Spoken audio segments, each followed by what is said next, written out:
नमस्कार दोस्तों, आप सभी का आर टेस्ट सीरीज की इस वीडियो में एक बार फिर से हार्दिक स्वागत है। उत्तर प्रदेश समीक्षा अधिकारी प्रारंभिक परीक्षा का टेस्ट सीरीज चल रहा है और आज हम देखेंगे टेस्ट नंबर 107 को। चलिए शुरुआत करते हैं। पहला प्रश्न है कि राष्ट्रीय जलवायु परिवर्तन अनुकूलन कोष यानी NAFCC की स्थापना कब की गई? तो इसकी स्थापना 2015 में की गई। सही जवाब है ऑप्शन नंबर सी। दोस्तों, राष्ट्रीय जलवायु परिवर्तन अनुकूलन कोष की स्थापना 2015 में की गई और इसे जलवायु परिवर्तन के प्रति विशेष रूप से संवेदनशील राज्यों और केंद्र शासित प्रदेशों के लिए प्रारंभ किया गया है। नेक्स्ट है कि जलवायु परिवर्तन के संबंध में निम्नलिखित कथनों पर विचार करें। दो कथन दिया गया है, हमें बताना है कि उपर्युक्त में से कौन सा कथन सत्य नहीं है यानी कि गलत कथन है। पहला है मीथेन एक शक्तिशाली ग्रीन हाउस गैस है। बिल्कुल सही है दोस्तों, मीथेन यह एक शक्तिशाली ग्रीन हाउस गैस है। दूसरा है कि मीथेन की ग्लोबल वार्मिंग क्षमता कार्बन डाइऑक्साइड से कम होती है। यह कथन सही नहीं है। क्यों नहीं सही है? क्योंकि जो मीथेन है दोस्तों, इसकी ग्लोबल वार्मिंग क्षमता कार्बन डाइऑक्साइड से कम नहीं होती बल्कि 80 गुना अधिक होती है। तो सोचिए दोस्तों, 1-2 गुना नहीं बल्कि 80 गुना अधिक होती है।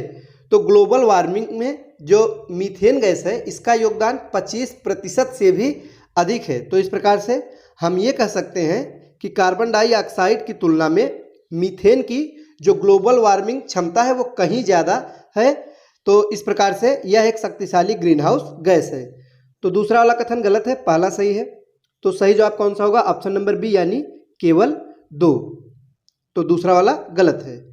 नेक्स्ट है वैश्विक स्तर पर इलेक्ट्रॉनिक अपशिष्ट उत्पादन में भारत का कौन सा स्थान है? तो भारत का जो स्थान है वो है तीसरा। सही जवाब होगा हमारा ऑप्शन नंबर बी। चीन और अमेरिका के बाद भारत वैश्विक स्तर पर तीसरा सबसे बड़ा इलेक्ट्रॉनिक अपशिष्ट उत्पादक देश है। तो पहले नंबर पे कौन है दोस्तों? चीन, दूसरे पे अमेरिका और तीसरे नंबर पर अपना देश भारत है। अगला प्रश्न है उत्तर प्रदेश बजट 2023-24 का आकार क्या है? महत्वपूर्ण है दोस्तों, करंट अफेयर से है। तो यूपी स्पेशल का भी प्रश्न है। तो बताइए इस बार बजट का आकार क्या है? तो सही जवाब होगा ऑप्शन नंबर डी यानी उपर्युक्त में से कोई नहीं। जितने भी विकल्प दिए गए हैं इनमें से कोई भी उत्तर प्रदेश 2023-24 का बजट का आकार नहीं है। तो जो उत्तर प्रदेश के इस वर्ष के बजट का आकार है वो है दोस्तों 6,90,242.43 करोड़ रुपए। तो कितना है? 6,90,242.43 करोड़ रुपए है। नेक्स्ट है उपभोक्ता मूल्य सूचकांक CPI में सर्वाधिक भारांश किसका होता है? तो इसमें जो सर्वाधिक भारांश है वो खाद्य और पेय पदार्थों का होता है। सही जवाब है ऑप्शन नंबर सी। अगला प्रश्न है कि वस्तु और सेवा कर प्रणाली के बारे में कौन सा कथन असत्य है यानी कि गलत है? तो दोस्तों इसमें से जो गलत कथन है वो है ऑप्शन नंबर डी यानी भारतीय रिजर्व बैंक के गवर्नर की अध्यक्षता में GST परिषद का गठन किया गया है। यही गलत कथन है और इस प्रश्न का यही सही जवाब होगा। जो GST परिषद का गठन किया गया है वो केंद्रीय वित्त मंत्री की अध्यक्षता में किया गया है, न कि भारतीय रिजर्व बैंक के गवर्नर की अध्यक्षता में। आगे है उत्तर प्रदेश बजट 2023-24 के अनुसार Uttar Pradesh eco tourism board की स्थापना किस शहर में प्रस्तावित है? तो बताइए Uttar Pradesh eco tourism board की स्थापना किस शहर में प्रस्तावित है? तो यह उत्तर प्रदेश की राजधानी यानी कि लखनऊ में प्रस्तावित है। सही जवाब हमारा होगा ऑप्शन नंबर डी। नेक्स्ट है सूक्ष्म लघु और मध्यम उद्यम की नई परिभाषा के अनुसार लघु उद्यम के लिए निवेश सीमा क्या है? तो जो लघु उद्यम के लिए निवेश सीमा है वो है 1 से लेके 10 करोड़ के बीच में। सही जवाब है ऑप्शन नंबर डी। आगे है भारत में निर्यात तत्परता सूचकांक EPI किस संस्था अथवा मंत्रालय के द्वारा जारी किया जाता है? तो यह किस संस्था के द्वारा जारी किया जाता है? तो नीति आयोग के द्वारा जारी किया जाता है। भारत में निर्यात तत्परता सूचकांक जिसे EPI भी कहते हैं यह नीति आयोग द्वारा जारी किया जाता है। अगला प्रश्न है विश्व व्यापार संगठन WTO के कृषि पर समझौते व्यवस्था के अधीन प्रदान किए जाने वाला घरेलू समर्थन ब्लू बॉक्स क्या होता है? तो बताइए ये जो ब्लू बॉक्स है यह क्या होता है? तो दोस्तों जो ब्लू बॉक्स है यह किसानों को क्षतिपूर्ति भुगतान के रूप में दी जाने वाली सब्सिडी है। तो क्या है यह? किसानों को क्षतिपूर्ति यानी उनके जो हानि उनको हुआ है उसके भुगतान के रूप में दी जाने वाली सब्सिडी को ही ब्लू बॉक्स की संज्ञा दी गई है। आगे है, निम्नलिखित में से किसे केंद्र सरकार की गैर कर राजस्व प्राप्तियों में शामिल नहीं किया जाता है? तो दोस्तों केंद्र सरकार द्वारा प्रदत्त ऋणों की वसूली को शामिल नहीं किया जाता है।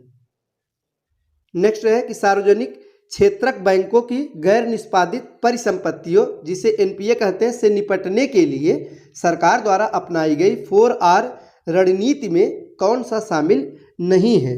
तो इस रणनीति में जो शामिल नहीं है वो है वसूली यानी recovery, option number D. Next है, निम्नलिखित में से कौन सा तत्व जीव द्रव्य में सर्वाधिक मात्रा में पाया जाता है?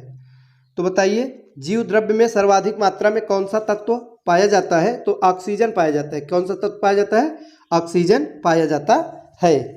जीव द्रव्य एक जटिल मिश्रण होता है और इसमें लगभग कुल 30 तत्व पाए जाते हैं। तो कुल कितने तत्व हैं?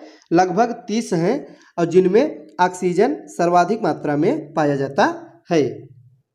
आगे है कि डीएनए से आरएनए बनने की विधि को क्या कहा जाता है? महत्वपूर्ण है। तो बताइए जो डीएनए से आरएनए बनने की विधि है उस विधि को क्या कहते हैं?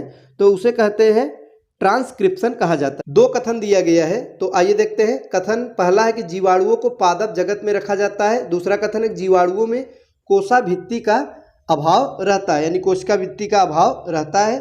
तो इसमें से सही जवाब क्या है दोस्तों? पहला कथन हमारा सही है, दूसरा जो है ये सही नहीं है। तो ऑप्शन नंबर डी सही होगा, यानी कथन 1 सत्य है, कथन 2 असत्य यानी कि गलत है। जो जीवाणु है दोस्तों उसमें कोशा भित्ति पाया जाता है जिसके कारण इन्हें पादप जगत में रखा जाता है। आगे है कि निम्नलिखित में से किस शैवाल का प्रयोग अंतरिक्ष में भोजन के रूप में प्रयुक्त किया जाता है? महत्वपूर्ण प्रश्न है। तो अंतरिक्ष में भोजन के रूप में किस शैवाल का प्रयोग करते हैं? तो उस शैवाल का नाम है क्लोरेला शैवाल। कौन सा शैवाल है? क्लोरेला शैवाल का प्रयोग अंतरिक्ष में भोजन के रूप में किया जाता है और इस शैवाल में प्रोटीन, जल और ऑक्सीजन उपस्थित होता है दोस्तों, इसीलिए इसका प्रयोग अंतरिक्ष में किया जाता है। और जो ऑप्शन नंबर ए दिया गया है कोन्ड्रस, तो दोस्तों इससे संबंधित एक प्रश्न पूछा जाता है, इसका प्रयोग कहाँ होता है? तो चॉकलेट बनाने में इसका प्रयोग किया जाता है। और जो वेलोनिया दिया गया है दोस्तों यह जीवद्रव्य की खोज में, और फ्यूकस तो जानवरों को खाद्य रूप में यह प्रयुक्त किया जाता है। अगला प्रश्न है सूची 1 और सूची 2 को सुमेलित कीजिए। तो दोस्तों 2 सूची दी गई हैं, आइए इनका सुमेल करते हैं। अश्वगंधा यह दोस्तों क्या है? जड़। दूसरा है क्यूनीन, इसका सही सुमेल होगा छाल से।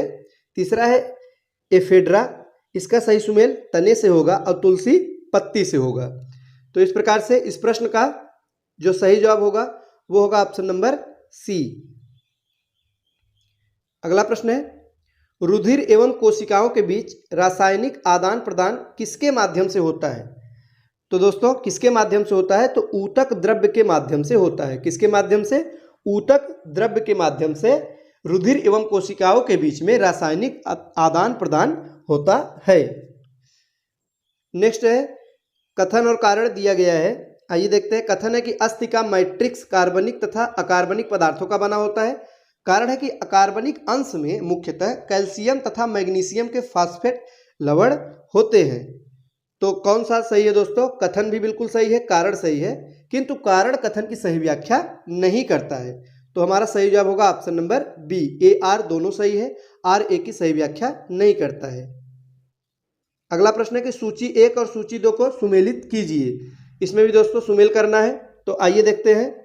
पहला है ग्लोबिन, तो ग्लोबिन दोस्तों ये प्रोटीन है, 1 का 3 से सही सुमेल होगा। दूसरा है किलोसिस रोग, तो यह विटामिन B2 कमी से होता है, तो इसका सही सुमेल होगा 1 से। तीसरा है सूती कपड़ा, तो यह कार्बोहाइड्रेट होता है, C का 4। दूसरा ऑप्शन नंबर डी है लाइपोप्रोटीन, तो दोस्तों रुधिर में वसा का संचरण, तो डी का 2 से सही सुमेल होगा। तो इस प्रकार से सही जवाब क्या होगा? Option number B. अगला प्रश्न है और आज का हमारा अंतिम प्रश्न है कि किस विटामिन की कमी से शरीर की प्रतिरक्षा प्रणाली में कमी हो जाती है? तो उस विटामिन का नाम बताइए। तो वो है एस्कॉर्बिक एसिड यानी कि विटामिन सी। दोस्तों एस्कॉर्बिक एसिड या विटामिन सी का रासायनिक नाम है और इसी की कमी से शरीर में प्रतिरक्षा प्रणाली कमजोर हो जाती है। तो ये थे आज के महत्वपूर्ण प्रश्न। वीडियो अच्छा लगा हो तो लाइक करें। मिलते हैं अगले वीडियो में, तब तक के लिए नमस्कार।